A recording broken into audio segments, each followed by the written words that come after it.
আল্লাহ তোমার কাছে ফরিয়াদ, এই কোরআনের মাধ্যমে আমাদেরকে সহজ সরল পথকে দেখতে পারি। আল্লাহ তৌফিক এনায়েত করে দেন।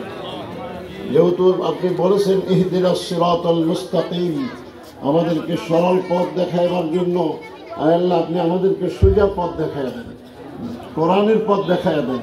যে পথে গেলে আমরা জান্নাতি হয়ে যাব, যে পথে গেলে আমরা আপনার সন্তুষ্টি লাভ করতে পারবো, আল্লাহ আমাদেরকে সেই পথের অধিকারী বানায় দেন আল্লাহ। আর ওই পথে আমাদেরকে পরিচালিত করুন, সিরাতাল্লাযীনা আন'আমতা আলাইহিম, যে পথে নবীয়্যিন সালিহিন সিদ্দীকিন শুহাদারা গেছে, যে পথে যাওয়ার কারণে তারা আপনার নিকট পুরস্কার লাভ করেছে। আল্লাহ সেই রাসূলগণের পথে আমাদেরকে পরিচালিত করুন, নবীগণের পথে পরিচালিত করুন, আল্লাহ আউলিয়া কেরামদের পথে পরিচালিত করুন।